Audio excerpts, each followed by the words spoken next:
वंचित बहुजन आघाडीचे सर्व पदाधिकारी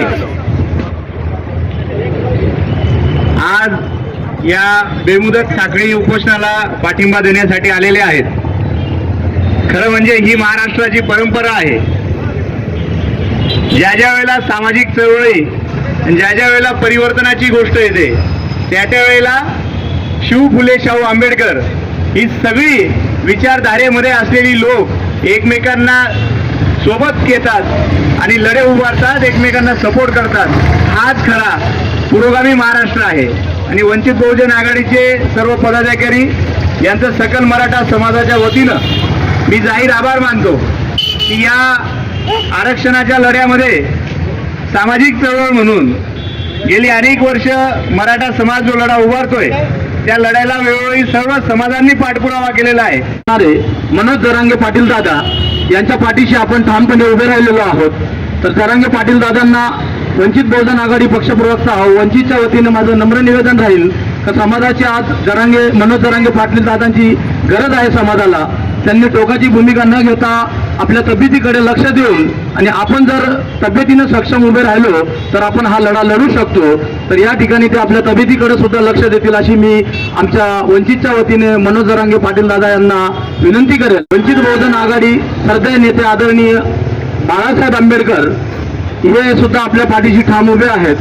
मालेगाव शहरातून मालेगाव शहर कार्यकारिणी, मालेगाव तालुका कार्यकारिणी, त्याचप्रमाणे नाशिक जिल्हा पूर्वचे सन्माननीय अध्यक्ष कपिल भाऊ आहिरे यांच्या नेतृत्वात या ठिकाणी आज मराठा समाजाला जाहीर पाठिंबा देण्यासाठी या ठिकाणी आम्ही जमलेलो आहोत. तर मराठा बांधवांना आम्ही आमच्या वतीनं जाहीर आव्हान व असं ग्वाही देतो का आम्ही तुमच्या लढ्यात जोपर्यंत आपल्याला आपल्या मागण्या पुऱ्या होत नाही तोपर्यंत तुमच्या सोबतच आहोत. छत्रपती शिवाजी महाराजांचा जर कोणी बदला घेतला असेल तर एकमेव खरा शिवसैनिक ते म्हणजे बाबासाहेब आंबेडकर. ज्या वेळेला बाबासाहेब आंबेडकरांना लक्षात आलं का भटा ब्राह्मणांनी छत्रपती शिवाजी महाराजांचा वेळोवेळी अपमान केलेला आहे तर बाबासाहेब आंबेडकरांनी त्याच रायगडाच्या पायथ्याशी मनुस्मृतीचे दहन करून आणि छत्रपती शिवाजी महाराजांचा बदला देखील घेतलेला आहे. या ठिकाणी वंचित बहुजन आघाडीच्या माध्यमातून सकल मराठा समाजाला जाहीर पाठिंबा व्यक्त करून माझं 2 शब्द या ठिकाणी संपन्न करतो. सकल मराठा समाजातर्फे जो मनोज जरांगे पाटलांना समर्थन म्हणून जो कार्यक्रम चालू आहे त्याला समर्थन देण्यासाठी वंचित बहुजन आघाडीच्या तर्फे आम्ही येथे उपस्थित झालेलो आहोत.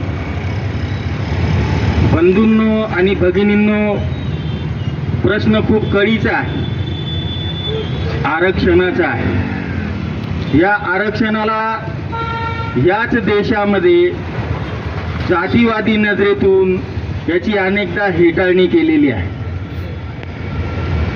आरक्षण हे सामाजिक मागासलेल्यापणावर आधारित आहे.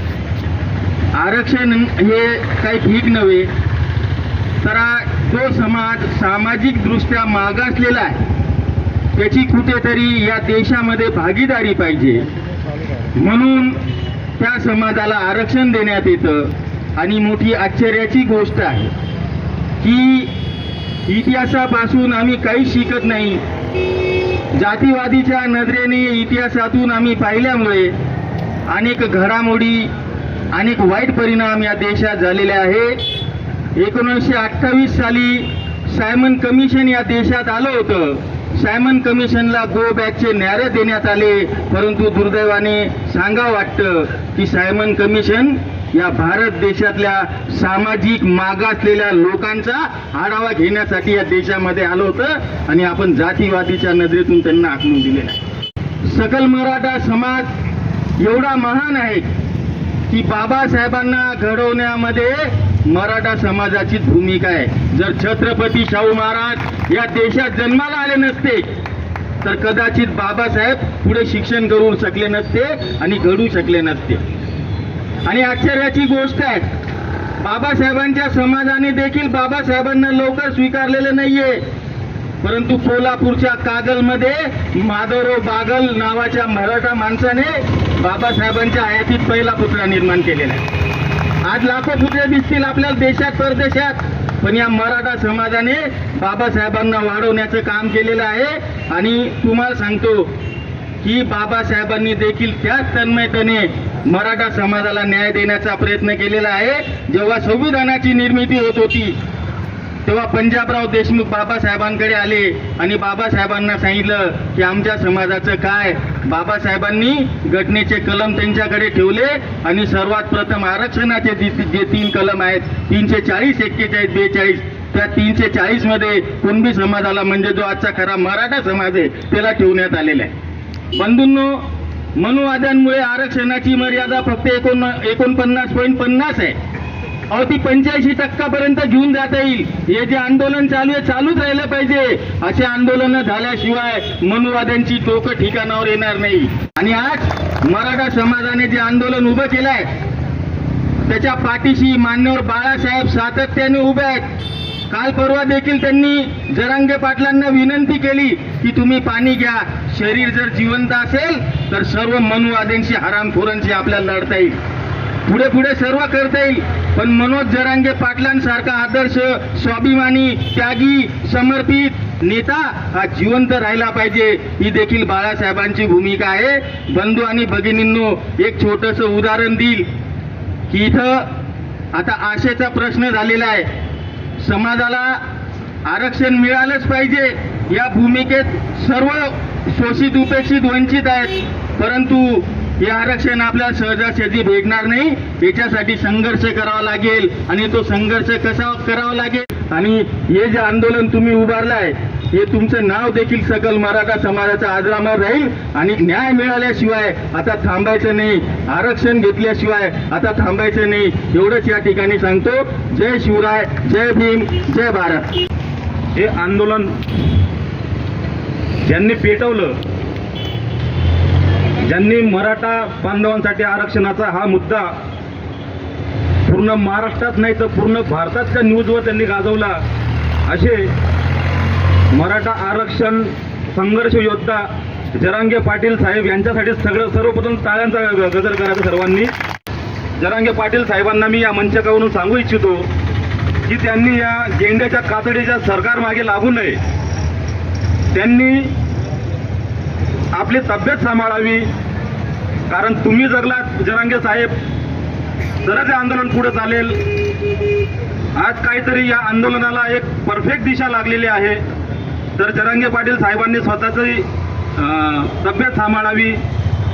कालच आमच्या आदरणीय श्रद्धेय नेते बाळासाहेब आंबेडकर यांनी पत्रकही पाठवलं आणि फोनवरून पाटील साहेबांची चर्चा केली. तर तुम्ही यांच्या मागे लागू नका. यांच्याकडे कुठलाही फॉर्म्युला नाहीये. हे फक्त 30 दिवस, 40 दिवस, 50 दिवस एवढंच बोलत आहे. याच्या व्यतिरिक्त यांच्याकडे दुसरं काहीच नाहीये. हे फक्त वेळ मागून घेत आहेत. फक्त दिशाभूल करण्याचं काम चालू आहे. मला तर खंत ही वाटते का मंत्रिमंडळामध्ये 70 ते 80% आपले बांधव आहेत जे सदस्य म्हणून निवडून गेलेले आहेत. लोकसभेमध्ये असो, विधानसभेमध्ये असो, हे का काही करत नाहीये. आता माझ्या 4-5 बांधवांनी विधानसभा सदस्य, लोकसभा सदस्य यांनी थोडी हिंमत केली राजीनामा देण्याची. पण तो राजीनामा कुठपर्यंत पोहोचला का खिशातच आहे ते काही माहीत नाही अजून. तर आपल्याला नक्कीच या गव्हर्नमेंटला, या सरकारला जाब विचारायचा आहे. आज जे आंदोलन पेटलेलं आहे या आंदोलनामध्ये आमचे श्रद्धेय नेते आदरणीय बाळासाहेब आंबेडकर यांनी आदेश दिलेला आहे का जिथे जिथे साखळी उपोषण होत असेल मराठा बांधवांसाठी तिथे जाऊन आपल्याला पूर्ण ताकदीनिशी उभं राहायचं आहे. तर वंचित बहुजन आघाडी या आंदोलनात पूर्ण पाठिंबा देऊन जोपर्यंत आपल्या मागण्या पूर्ण होत नाही तोपर्यंत वंचित बहुजन आघाडी पूर्ण ताकदीनिशी मराठा बांधवांच्या खांद्याला खांदा लावून सोबत आहे.